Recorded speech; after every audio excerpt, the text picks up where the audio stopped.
नरमो मुलायम मक्खन जैसे कोफ्ते ग्रेवी के साथ बनाना बहुत ही आसान है। बिस्मिल्लाहिर्रहमानिर्रहीम। अस्सलाम वालेकुम। कैसे हैं आप सब? उम्मीद करती हूँ कि आप सब ठीक होंगे।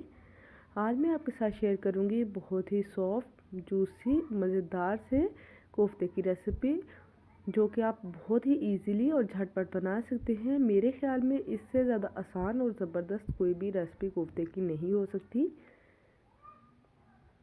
बहुत ही आसानी के साथ और झटपट ये बन के रेडी हो जाते हैं और सर्दियों के मौसम में तो ये चीज़ें बहुत ही अच्छी लगती हैं। तो चलें जी, बिना टाइम वेस्ट किए हम इनको बनाना स्टार्ट करते हैं।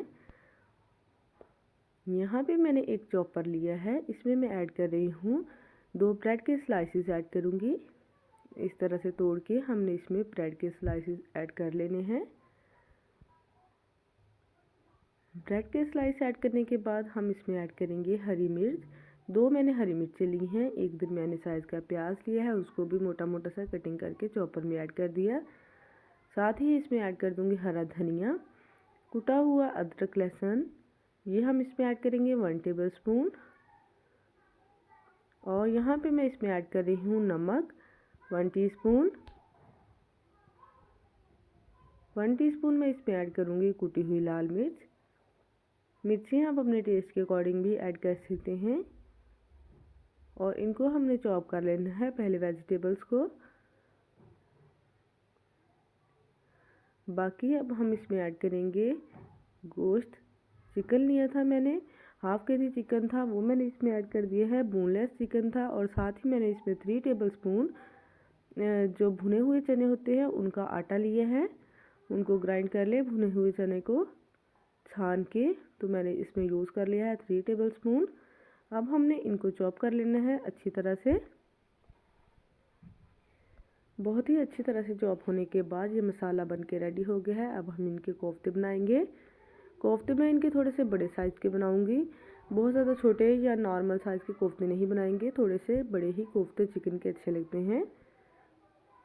तो यहाँ पे मैंने कोफ्ता एक बना लिया है। इस तरह से देखिए कितना नरम मुलायम और ज़बरदस्त सा बना है। इसी तरह हमने सारे कोफ्ते रेडी कर लेने हैं। ये देखें हाफ के जी चिकन के साथ माशाल्लाह कितने ज़्यादा कोफ्ते बन के रेडी हो गए हैं। अब यहाँ पे हमने इनको रखना है और अब हम आते हैं इसको बनाने की तरफ। यहाँ पे मैंने अब हम ग्रेवी तैयार करेंगे। ग्रेवी के लिए मैंने प्याज ऐड किए हैं कुकिंग ऑयल में।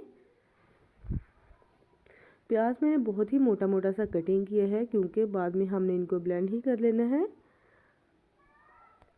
जैसे प्याज हल्का सा गोल्डन होना शुरू होगा तो हम इसमें बाकी चीज़ें भी ऐड कर देंगे। साबुत ही अदरक लहसुन लिया है मैंने, हरी मिर्चें साबुत ली हैं और मोटा मोटा सा कटा हुआ टमाटर ले लिया है, वो मैंने इसमें ऐड कर दिए हैं।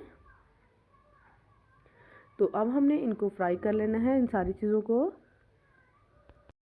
अब हमने इन चीज़ों को गोल्डन सा कर लेना है सारी चीज़ों को। ये देखिए जितने हमें चाहिए थे उतने फ्राई हो चुके हैं। तो अब हम एक छलनी की हेल्प से इनको निकाल लेंगे। निकाल के हम इस तरह से रखेंगे इनको। अब हमने इसको निकाल के ब्लेंडर जार में ऐड करना है और हमने इसको ब्लेंड कर लेना है।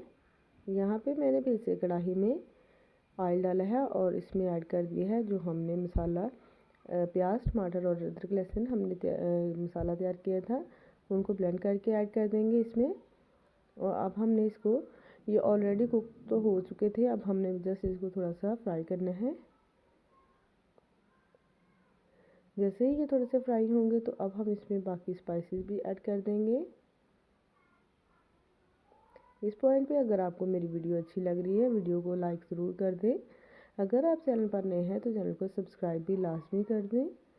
इसमें मैंने डाला है नमक, कुटी हुई लाल मिर्च, हल्दी, ये सारी चीज़ें मैंने टेस्ट के अकॉर्डिंग ऐड की हैं 1 टीस्पून। और साथ ही मैंने इसमें ज़ीरा भी ऐड कर दिया 1 टीस्पून और 1 टीस्पून ही गरम मसाला। लेकिन हल्दी जो है मैंने हाफ़ टी-स्पून इसमें ऐड की है। इन मसालों को हमने भून लेना है। तो देखिए कितना खूबसूरत सा इसका कलर आ गया है। तो अब हमने इसमें कोफ्ते ऐड करने हैं इस पॉइंट पे। इस तरह से हम कोफ्ते ऐड कर देंगे और हमने इसको थोड़ा सा सेट कर लेना है, लेकिन ये इतनी जल्दी नहीं टूटते। फिर भी हमने 2-3 मिनट इनको हिलाना नहीं है। 2 से 3 मिनट हो चुके थे, तो अब हम इनको थोड़ा सा हिलाएंगे इस तरह बहुत एहतियात के साथ। तो 5 से 6 मिनट इसकी भुनाई करने के बाद हमने इसमें ऐड कर देना है 2 गिलास पानी। तकरीबन 6 से 7 मिनट इसकी मैंने भुनाई की थी कोफ्तों की। तो अब हमने इसमें ऐड कर दिया है पानी। ऊपर से हम इसको कवर कर देंगे। तकरीबन 20 से 25 मिनट के लिए हमने इनको कुक करना है, ताकि कोफ्ते जो है अंदर तक पक जाएं। 25 मिनट हो चुके थे, तो अब मैं कोफ्ते जो है चेक कर लेती हूँ। देखिए कितनी ज़बरदस्त से इसकी ग्रेवी बन के रेडी हो गई है। बहुत ही अच्छी सी ग्रेवी इसकी रेडी हो गई है। अब हम इसमें हरा धनिया ऐड करेंगे। बहुत ही नरम मुलायम और ज़बरदस्त से चिकन के कोफ्ते बन के रेडी हो गए हैं। बहुत ही इंस्टेंट और झटपट बन के रेडी होने वाले हैं ये। आप ये दावत पे बना सकते हैं, वैसे घर में बनाएं, सबको बहुत ही पसंद आएंगे। आई होप कि आपको भी ये मेरी आज की वीडियो पसंद आएगी। वीडियो को लाइक ज़रूर करें, शेयर भी कर दीजिएगा फ्रेंड्स एंड फैमिली के साथ। मिलेंगे एक नई वीडियो के साथ, एक नई रेसिपी के साथ। इजाज़त दीजिए। अल्लाह हाफिज़ एंड थैंक्स फॉर वाचिंग।